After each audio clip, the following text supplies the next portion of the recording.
This campaign to me is not just a political campaign. It's an opportunity to talk to audiences, those who vote and those who don't vote. This regime knows nothing but violence. They are not persuasive, they are only coercive. What then keeps you moving? Desperation, honestly. But lack of options. Giving up is an even worse option, you know. This podcast is born out of a simple truth that for so long, our stories have been silenced, our leaders have been misrepresented, and our voices at large have been scattered. We can guarantee you that on this podcast, we'll be bringing you all the leaders of the party, all the thinkers and activists of the Ugandan struggle to come together and continue to propel the message of change that we want in our country. On today's episode, I am hosting none other than the people's president, the man who has shouldered the struggle of Ugandans who are seeking for change for now almost a decade and is yet again on the campaign trail trying to overthrow a 40-year dictatorship. Mr. President, His Excellency Bobi Wine, our president of the National Unity Platform, it's a pleasure to have you launch this first episode of our podcast. Maybe people would be also interested in knowing how you are. Thank you very much. Our greetings, viewers. Do I call them podcasters? Yes. I'm very glad to be here on the very first episode. I wish I was ready here with suit and tie, but how well you permitted that we keep it chill. Yeah. I'm glad to be here, and I pray this will be yet another important platform that will have your attention and hopefully influence your decisions and actions as Ugandans, especially the younger generation. Thank you so much, Mr. President. I think first, you have so far covered about 67 districts. For us, right.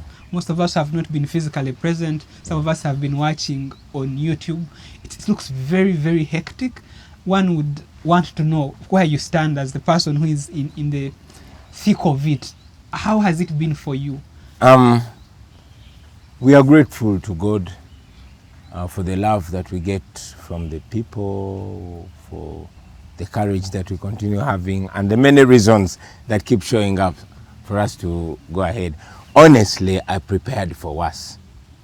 I had prepared my mind for worse because I knew that this would be yet another very violent election, knowing that violence is the biggest weapon and most effective weapon that this regime has. It has so far not been as violent as I expected. Of course, as we move, it becomes more violent, more lawless and all that. But so far, I can say it has been so good under the circumstances. Of course, we've been blocked from using roads. We've been blocked from accessing some areas. So far, we've missed Iganga district because police blocked us from going there. We've missed Wiziwera because police raided us and arrested more than 100 of our comrades. We've not reached Kanungu because of the road network and all that. So we've faced quite a number of challenges. I mean, in Lira, 10 of our comrades were arrested. In Mbarara, as we went to Mbarara, we were attacked, but the attackers were not arrested, but we were arrested.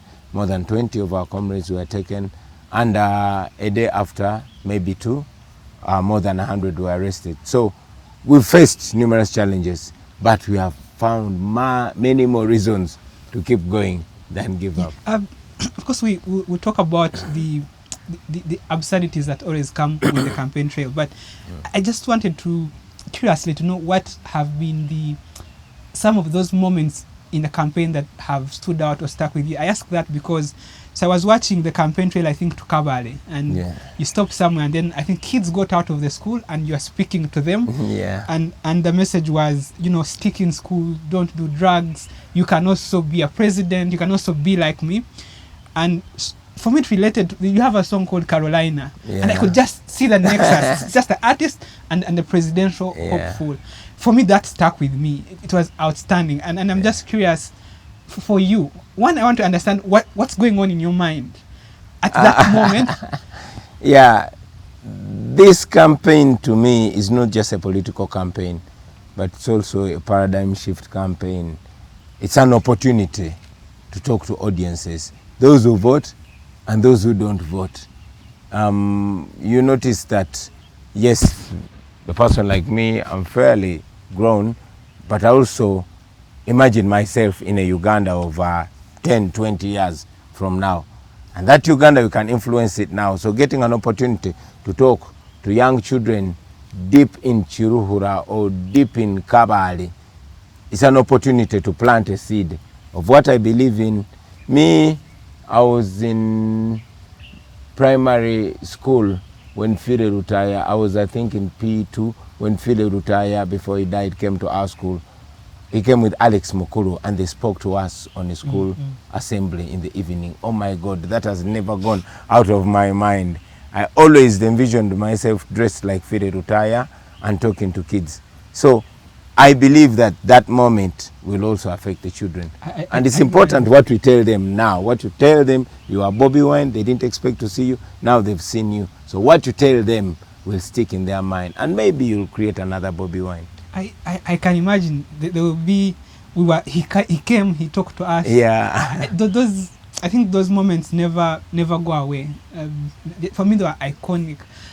Maybe the other, what have been those outstanding moments?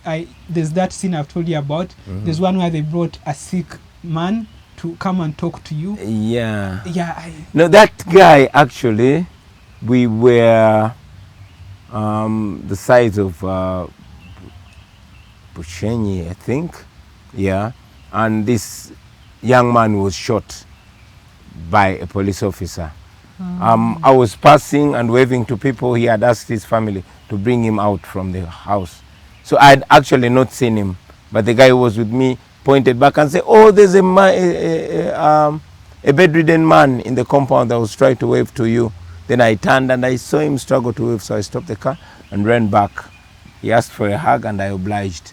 He told me he was shot. He was driving a car and he flashed lights on a police guy who had a gun, and the guy accused him of shining a car flashlights in him, so shot him. He's not in hospital, he's at home, maybe waiting for his death. Very painful, but he saw it as an opportunity to speak out to the world. Maybe if there was a functioning justice system, he would have gotten justice. Maybe if the healthcare system was functioning, he would have been well treated, but he's home, you know, stuck. Maybe if there was more discipline and there was less impunity, a soldier or police officer wouldn't shoot a civilian for shining a light in them as they pee along the road. So that spoke to so many things. I'm just glad that I was able to share that little moment. All I could give him was a Ugandan flag, because that's all I had. And as you can see the state in which he is, you can be sure the state has not done anything to correct, at least. Maybe the state will, when they see him on the news and they see us talking about that matter, maybe it will draw attention. Maybe some activists will raise his plight. This is some Muslim guy deep in Ankole facing injustice, and he has all disadvantages. He's deep in the village. He's in a place which is perceived to be privileged by the rest. He's a Muslim guy, all those things. But maybe attention can be drawn to him and many others in this situation. How do you describe generally your campaign trail in the West? And I ask this because the Museveni comes from the West. For many people, they have always thought that the West is consolidated behind the dictator for some time. But this time around, you could help contrast with the last 2021 campaign, but this time you could see more people from Western Uganda embracing your campaign trail and coming in huge numbers to listen. For me, first I was not surprised, because I've always known that. I've always known that the people in the West are not as comfortable as everybody else thinks. I've always known that they've always wanted change. I've always known that they are awakened. However, like you saw in 2021, the regime could not allow us expose that. So they blocked us. I'm just glad that the world could see that they were able to share their own plight with the rest of Uganda. I mean, I was on social media and on camera traversing through Busoga, through Lango and Acholi and Karamoja, and now I'm in Western Uganda. But the roads are not any different. The poverty levels are not that different. The state of schools, healthcare facilities, not that good. So I just see this as a great opportunity for us as NUP to show the world the state of affairs in the West, but also an even greater opportunity for the people of Western Uganda to show the rest of Uganda that they share a plight and to connect. Remember, one of our most important targets in this campaign is to unite the people of Uganda, to break down that tribal narrative, to ensure that the people of Uganda are the same, united by their challenges and problems. And I think we are succeeding. Speaking of that, so when you are in Lira, you visited the former president's burial place. Yeah. With the president of UPC and an MP of the area and the son to the former president. Yes. And which for the young people was a symbol of unity, because we are the same country, we are the same nation. Yes. But you still had some people with tribal undertones, or trying to make a big deal out of the historical controversies. So from where you sit, how do you take this in? You're in the struggle to make sure we unite everyone, but you still have people who want to leverage those historical contradictions to undermine. I hear you. My visit to the resting place of Dr. Apollo Milton Obote, I don't regret it. I could do it again and again and again, given half the chance. For me, it was extremely satisfying.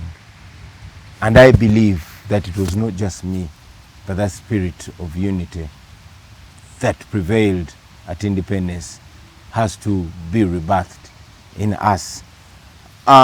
Make no mistake, Dr. Obote had his mistakes. My grandfather was one of the people that fought Dr. Milton Obote's government. My grandfather, the late Joseph Walakira, was founding member of DP. My father was part of the war. And my family, which includes one of my uncles, the great Dr. Andrew Takome Kaira, were all working with Museveni to remove Obote's regime because of the mistakes that had been made, because of the wrongs that were being done. And my generation, we grew up divided and detesting the UPC and the people of northern Uganda, because there was something planted in our minds. We were taught to hate. You know, we grew up to the stories of UPC and Obote's people going to villages in Luwero and slaughtering our people. And even the songs that we grew up being taught was to despise UPC and the Obote memory. And that's how we were brought up, until just recently when we were able to think for ourselves. And in Buganda we call it the spirit of Wanika, Emando ya Wanika. But I mean, reality is coming out, us learning that we had actually been taught to hate by the Museveni regime in order to keep us apart. We learned that actually those atrocities in Luwero, many of them, if not all of them, were false flag operations carried out by the NRA rebels to discredit the government of Obote. But that happened, and we saw that it had affected our country so much. Now, it so happens that the Honorable Jimmy Akena is my old friend from old days, and when I got an invitation from him to visit him in Akokoro, I took opportunity to also go and salute the resting place of Dr. Milton Obote. But also, the two of us believe that we carry a responsibility of not just being friends, but being the magnets that draw our people to unity. We see that our generation is supposed to be the generation that accomplishes the dreams and aspirations of our fathers. We have to show the country that we are more of the same than apart. Yes, and I think it's a good point, especially on generations. If you look at especially East Africa, you could see that the young people of East Africa generally, East African countries, especially Kenya, Tanzania, Uganda, and other change-seeking individuals in society are coming together to, to fight against dictatorship. And for me, it wouldn't make sense if internally in Uganda you could say that the young people, or even the people of Lango or Arua or Mbarara, Ankole sub-region or Busoga cannot unite just because there are historical controversies, whether legitimate or not. I think that we must exist in a generation. Absolutely. We must be allowed to make our own mistakes, yes, and correct them ourselves. We cannot be conscripted by the mistakes of the past. We cannot be held back and all that. It can't happen. In any case, if one takes time to look deeply, you'll find more truths that will even demystify those so-called conflicts. They were never conflicts between the peoples. They were conflicts between individuals and their interests. Yes. And their interests. So the rest of us are mobilized to act or to carry sentiments. Exactly. We are just an extension of their interests. interests. And sentiments that don't benefit us, yes, as generations. Yeah, you're right. I think we are better together. Absolutely. We must really move on. Absolutely. And you are in Rushere, which is the town, the district where the president comes from, and you have, I am slow to call them hooligans, but you have people who hold sticks and attack a presidential campaign, your campaign trail, which for me was an act of I think it was shameful that the epicenter, where the president where comes from, the guy who came 4 decades ago saying we want to stop this, because for me, I've talked to people, old people who remember what used to happen when DP people used to attack UPC people with sticks, and likewise maybe UPC against DP. For me, it was turning around. It was a circle 40 years down the road, and the very people are doing the same thing to you on your campaign trail. Well, I'll tell you that majority of those hooligans you saw in yellow t-shirts with General Museveni's picture, actually many of them were soldiers, others police officers. They've been profiled on social media. These people wanted to create fear. They wanted to create a narrative that there are some regions that are exclusive for Museveni. They wanted to push further the tribal narrative and all that. But also I must say that these were a handful of people. The locals, the people, the ordinary people in Rushere welcomed us massively. You can check out the pictures there. But to see that they did this in Rushere was to send a message, a hateful message, which didn't succeed. We were there, we were in Rushere, we were in Kazo, and we spoke to people, and we were welcomed by quite a number of people. But of course, there were also those that were planted by the regime, because these people were protected by the police and military as they attacked us with stones and sticks. Unfortunately, that very night we were raided by the police and the military, and our people were rounded up and arrested. So we were attacked, and while the attackers were protected by police, and we were arrested by police in the night. That tells you everything you need to hear. And I agree. And I think what you're saying, the people embracing you in Rushere, for me, I think sent a message to them, because it's after then that you start to, the campaign they had said would otherwise be more peaceful or would be peaceful, then turned violent, went back to factory settings, to absolutely abductions, arrests. And I think the revelation that indeed people are embracing your campaign trail, and subsequently then you start to see arrests. Because I remember it was a day after that. It was Yeah. that evening they Yeah. came and arrested. The following day they arrested. I'll tell you more than this, 100. Awel, that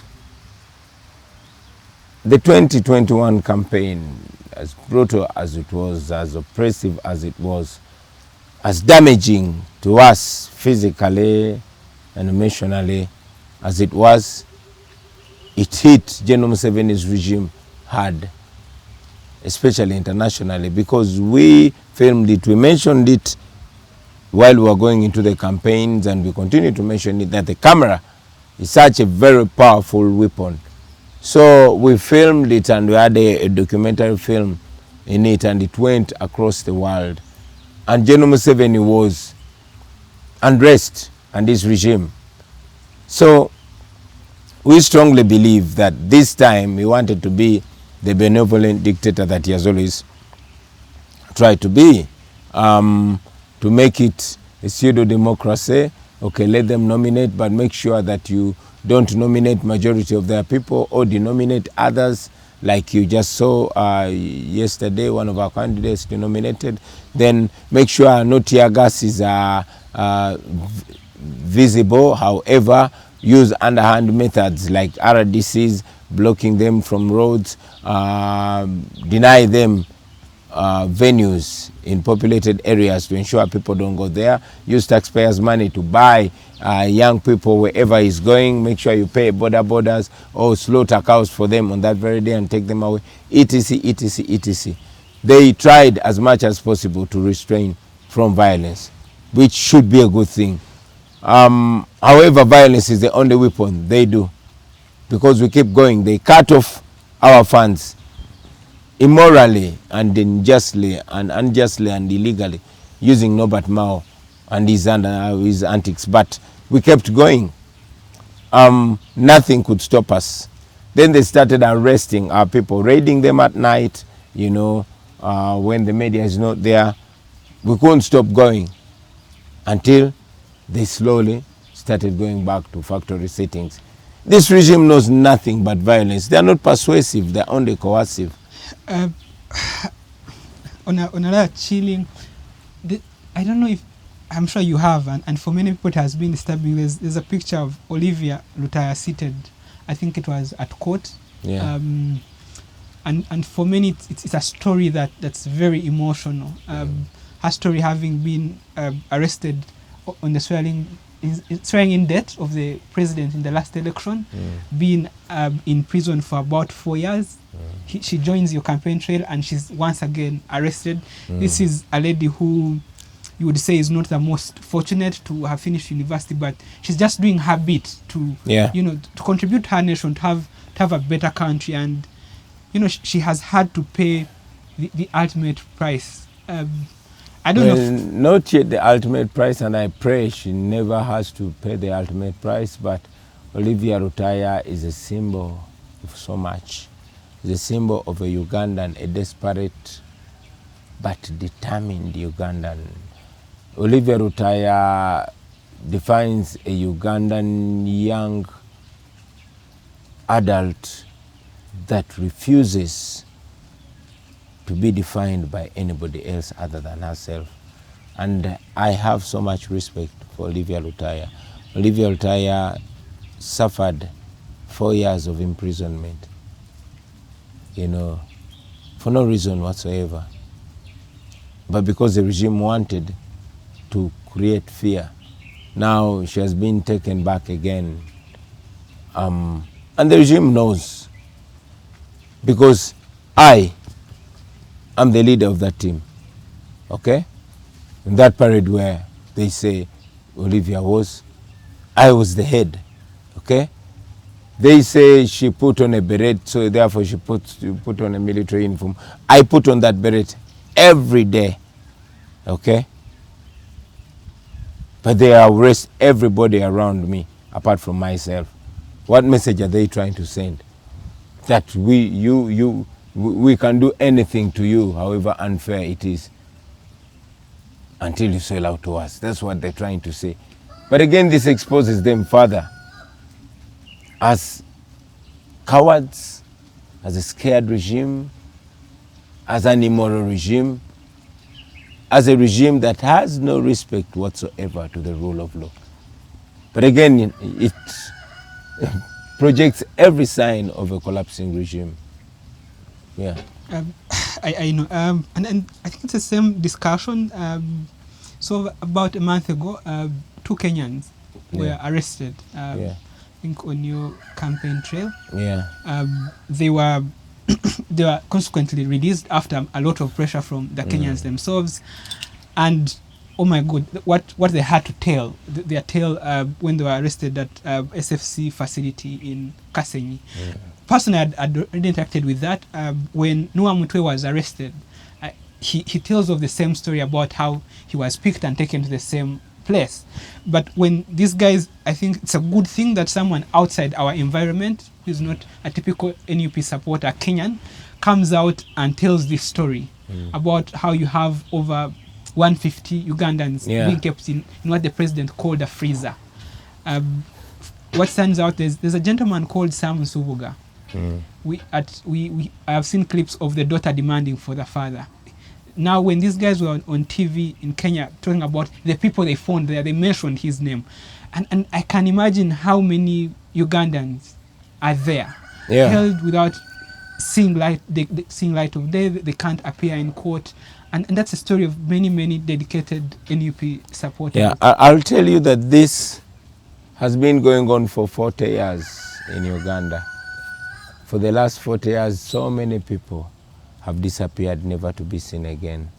So many people have been tortured, from the Muslim clerics to very many. We're only happy that now we have a generation that is fearless, a generation that exposes that. And we must thank the internet and social media, because these things have been happening, but the media was greatly censored. If something does not happen, does not show on local TV or radio, mainstream, then it won't pass.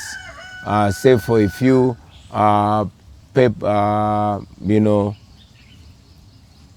newspapers, radical newspapers like the Shariat, and the one that was run by Ted Cheye, but also the people that ran them. You see how they ended up. Coming back to the abductions, yes, they've been ongoing. Recently, we were burying Monica Chibalama, the wife of the missing comrade called John Bosco Chibalama. Many young men and women are missing, including Kanata Muhammad and others. They've never been seen again. The regime has always denied them. As we speak now, Sam Mogumia, a renowned activist, was abducted from Barara. But the regime has denied him, police has denied him, military has denied him, etc. The same thing exactly that was done on those Kenyan brothers, Bob Njagi and Nicholas Ayo. They denied them. Police denied them, military denied them, even the judiciary. Now that is scary to see that our judiciary is complicit in this. It is a shell of itself. You cannot trust the courts of Uganda. They will come and lie. Okay, a judge said you cannot ask stones to produce blood. They lied. They are the judiciary. The police lied, the military lied. And then their boss Museveni came out and said, yo, we had them for 37 days, keeping them in a fridge, shamelessly. So it took the involvement of Kenyan authorities. Apparently, former President Uhuru Kenyatta was involved at a higher level in order to get them freed. So that's exactly what's happening in Uganda. That's where we are. Because one of the people they talked about was a said relative or brother to General Otafire, who is the Minister for Internal Affairs. Yes. And for me, it was more that, because you see, Otafire represents the historicals of President Museveni. There's a debate on who is the senior most after Museveni. between Saleh and Otafire. They are 014, 015. And he's the current Minister of Internal Affairs. I don't know how it is to comprehend that, and you've already talked about how everyone is a potential victim. Absolutely, absolutely. Everybody.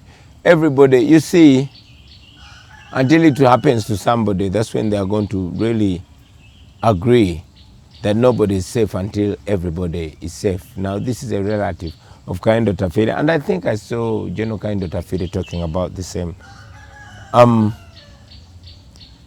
What took them to the bush, they are doing now.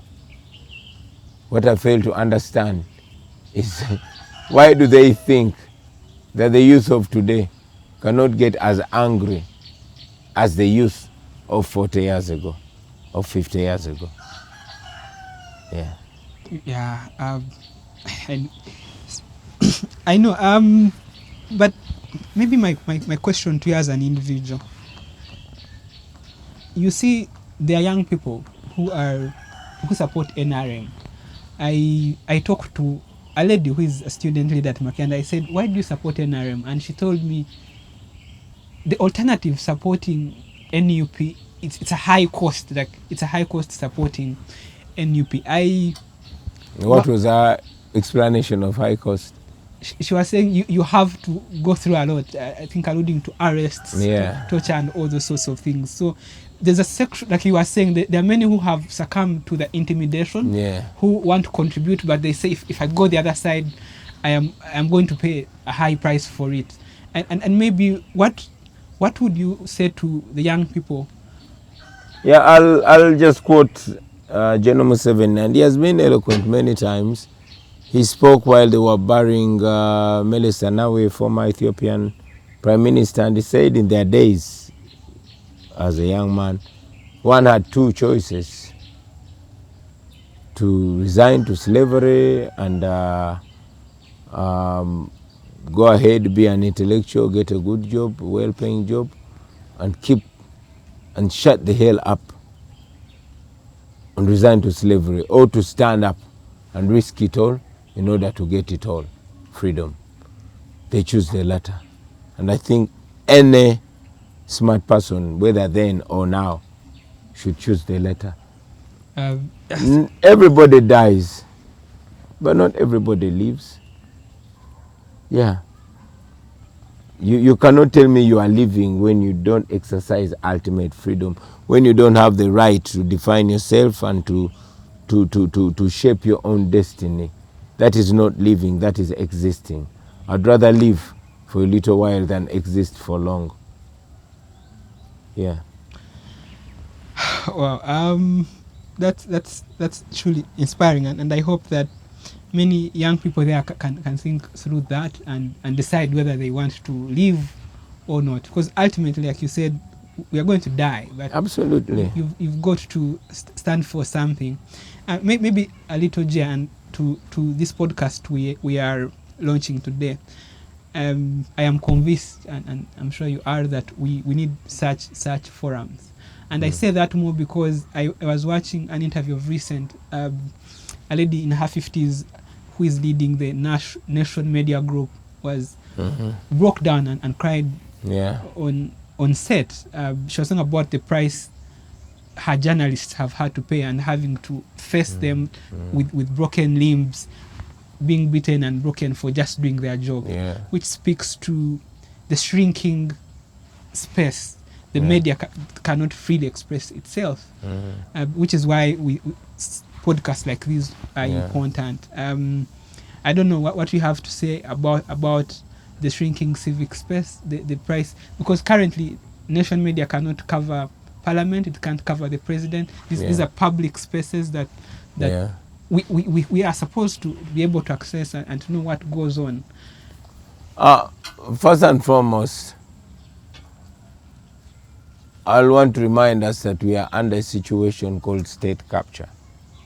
The state is captured, and anybody that dares to jump out of that captured bag is going to be attacked ferociously.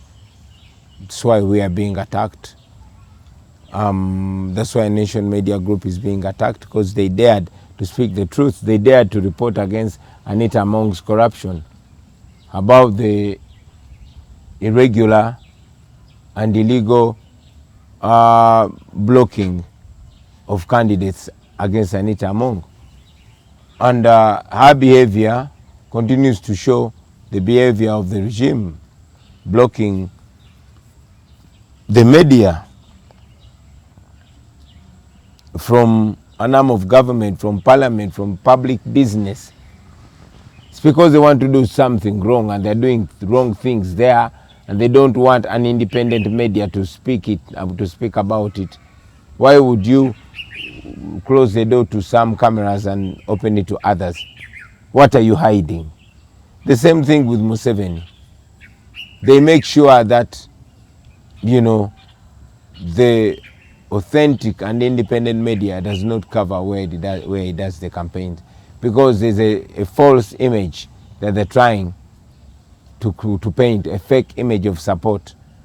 Thanks to social media, that a few cameras are sneaking the truth out about how school children are driven by force to his rallies.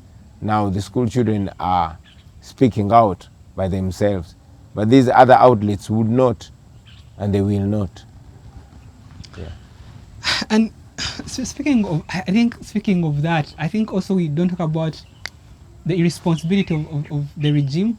Yes. Most of the president's campaigns, clearly, we've seen young people, a parent takes their child to school to study, and the next day the RDC talks to HM, and they are forcing primary school, secondary school children to go and attend the president's rallies. Yeah. I think it speaks much that the president no longer has the traction, but also it talks to the extent to which they are willing to violate these children's. Yeah.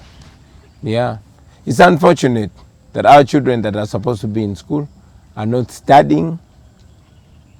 Number one, because the teachers are not being paid. But number two, because the regime needs to use them as false images. So they force our children to their rallies. It's unfortunate. It is wrong, of course. It should be punishable. The schools should be held accountable. But we also know that the schools don't want to do it. These are government officials, the RDCs, that are doing those wrong things. But this is a criminal regime again. We must always remind ourselves of the realities of where we are. That will give us context. Yeah, truly. Maybe as we also come towards the end of this episode, so I have seen some have been comrades in the struggle. Some were even your comrades when you're in your music career while you were starting. I think sometimes when people decide to take on the challenge to change the fate of their lives, for example, you offer yourself to lead the struggle, I think in where I sit, I start to think people start to get entitled. Bobi Wine must do this. He must do that. Why isn't he talking about this? Why isn't he doing that? And yet, like you've already said, everyone has a role to play. If Bobi Wine isn't doing it, you do it. After all, it's not a job description that Bobi Wine must wake up every day to do this and that. Where you sit, I want to understand what goes on in your head when you see this criticism. I'll tell you that one thing that I've learned to do this revolutionary work, you must disabuse yourself of emotions and sentiments. But again, you must also be willing to understand the people from a forgiving perspective. There's this song I said back in the day, and it keeps coming back to me. It said, my father said there's more politics in the music industry than in the parliament. Then I tell myself, forgive them, Father. They don't know what they deal with. Sometimes I also forgive myself because I didn't know what I was dealing with. But I'm learning with time that you have to disabuse yourself of emotion. You have to understand people and forgive them. For example, my family itself, I had to understand them Because to some people, to my family, I'm Tata, my immediate family. To my extended family, I'm just a young brother. I'm number 20, I think I'm number 20 or 25 among my father's children. So coming from such a family, there are some expectations. Now, coming also to politics, given the background where I come from, there's some of the politicians that believe that maybe it should be them where I'm standing, to take the honor but not to take the responsibility and the pain. They want to go to heaven but they don't want to die. Yeah, that's why you'll find them expecting a lot from you. Even the ordinary people. I mean, I'm one of those people that we used to tell Dr. Besigye to run, them and fight for us. We are supporting you. And you know, the day Dr. Besigye said, no, we are not picking up guns, we are going to push the non-violent way, I was younger and I knew less. So I was angry and said, but we supported you because you're a colonel. You know, why don't we just give us guns and beat that guy? So I was thinking in a certain way. Believe me, there are people, when we came out of the 2021 elections, that were disappointed, and instead of getting angry with the dictator, they were angry with me. And were like, watulimba ogenda kuja kwa Museveni netukulonda. So we have to understand them. But there are also politicians that use it. They think that maybe you're popular among the people and that is something that doesn't make them very comfortable, and they would want to discredit you at every turn. Therefore, if the vote is rigged, it is going to be your fault, not the rigger. No wonder they blame me for my comrades that are in prison. And they're not blaming the captor. They're blaming me for my people who are being oppressed. They're not blaming the oppressor. You see them say, we are Sibisabana Babani, etc., etc. It is tough, but like I said, understand them. Some are speaking out of an empty stomach and others out of an empty head. Okay.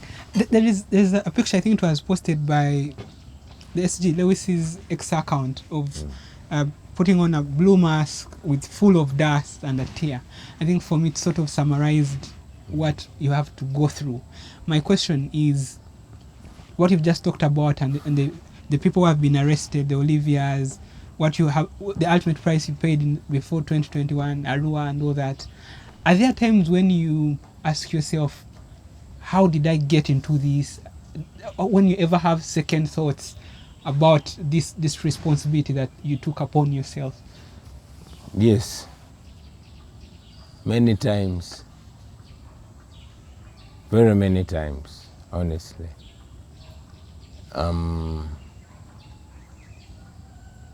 Turns out, and I'm like, how the hell did I get myself here? Because honestly, I did not set out to get involved in all this.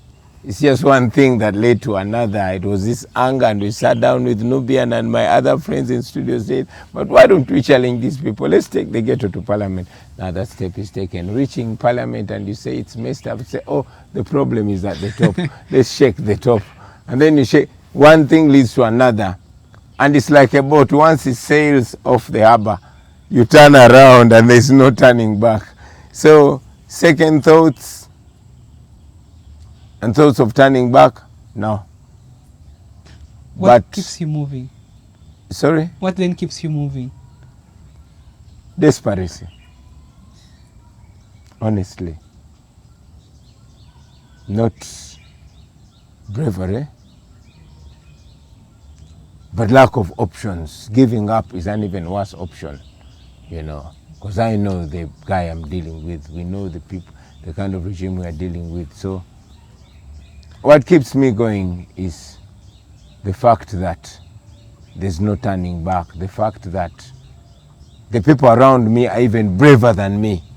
You know, you see a person that has nothing There's, but hope in your leadership, and they have given everything. These people are younger than you, they would have had a longer life than you and all that. So all this makes me take a firm decision and say, no, man, this is not the hope to let down, and we keep going. yeah, and I think you've talked about we have no option but to keep fighting. And the chat we've already had about how you want to live your life, how you want to die, and what life means. There's a gentleman called Bosel in the debate circles. He was talking about an instance during the Second World War where in Bangladesh these people were being attacked by the German army, and they were going to be defeated anyway. So instead of surrendering, they decided to fight on their feet. And from that he says that self-defense or fighting, even when you're guaranteed to fail, is a justified thing to do. I think you've also in many times talked about the idea that even if you're going to fail, like fight, there is honor in that, as opposed to just living. Absolutely. No, I'll tell you this, and I think I read it somewhere, that even if the chance for victory or survival is 1%, it's worth fighting for. But also the satisfaction that one gets by dying on their feet is immeasurable. Yeah. So either way, it's worth fighting for. I know you said you didn't prepare for this, one thing led to another. But when someone goes back to your life, there's your music friend called Butcherman, who was talking about where you started, and someone can still see the leadership in you from a young age, from nothing to challenging the situation there and emerging as the leader of the ghetto. And for me, being the leader of the ghetto is not just being the leader of artists, it's defeating the circumstances that happen within the ghetto where people live and grow up to where you are. When I, like I said, when I saw you talking to those kids on your campaign trails, pupils who got out of their school to listen to you, and I listened to Carolina, I don't see so much of a different person. For me, it has always been there. It's just maybe circumstances or fate, depends on what someone believes in. But I am convinced, for me, that this is something that perhaps was inevitable. You had to end up like this. Hopefully we can move towards victory and success. So as we conclude, what's that one message you have for Ugandans as we go into the 2026 election? To the Ugandans out there, hope is the most important thing that we must never lose. Let us keep the hope alive. A new Uganda is possible. A new Uganda is coming. A new Uganda is in your hands. We can actually get there. We can actually redefine ourselves. But that redefining this country begins by redefining ourselves, telling ourselves that we are not losers, that we are winners, that we are not slaves, we are free people, that we are not here temporarily, we are here permanently, that we are not different, we are the same, that, you know, we are equal. But also telling you that the confidence that you have in yourself and that you put in people is the wealthiest thing that you can have or give. Have it in yourself. Also looking at me, I'm not any different from anybody else. You know, it's just knowing what you deserve and having the courage to demand for it and the moral courage to connect with other people. So I just want to ask the Ugandans, especially young Ugandans, and no disrespect to the elders, but the young Ugandans now need to have a common mind, a mind of better a mind of self-worth, a mind of dignity for everybody by beginning with yourself. Are you comfortable where you are? If you're not, do something about it. You know, we are going into an election. This is not just an election, but it is something that is going to define our resolve and our willingness to get where we think we deserve. In life, you don't just get what you deserve, you get what you bargain for, what you work for, what you set out to get. So I'm of the view that we as a generation should set out to first and foremost free ourselves, so that you have the right to implement those amazing ideas in your mind, especially that you have the right to implement them, and there's possibility, you know. We must decide, we must take a cautious decision that we are going to live in dignity. We are going to live better than our great-grandparents, you know. This education that we've got, this knowledge that we've acquired through social media, through friends, it is worth putting into action so we can benefit from it. We are not any different from the young people of China. We are just living in poverty with knowledge. At least back then we were not aware, but now we know. And there's nothing as painful as being in a bad state and you actually know that you're in a bad state, that you could have been in a better state. It is within our power to change this country. Within our power. It won't take just me, it will take all of us. Don't look at me as your hero, I am not. Don't look at me as your savior, I am not. I'm just one of you, and I think we can only get out of this mess by stopping to think that somebody else is going to save us. We are all going to save ourselves, or we are all going to, you know, perish. So, yeah, let's get out there, get involved, fold our sleeves, do what we can. I'm very glad we live in an uninformed and connected generation. Let us change the minds of the people, unite them, ensure that they don't see themselves as Basoga, as Baganda, as Banyankole, as Acholi, but see themselves as Ugandans. That is the number one thing. We love our tribes. Tribe is a very beautiful identity, but it has been the biggest problem for Africa. The biggest problem for Africa. I was talking to some friend, a superstar from Jamaica, his name is Anthony B. And he says that until we demystify tribe and we elevate logic and content of character, we'll be walking backwards. So with that, I am very happy to have spoken to you guys. Yeah. Thank you so much. It's always nice talking to you, and I'm sure it's immense for those who are listening, especially really the young people who are trying to make sense of their circumstances in this country and across the continent and the world. That's truly inspiring. Thank you so much. Thank you for having me.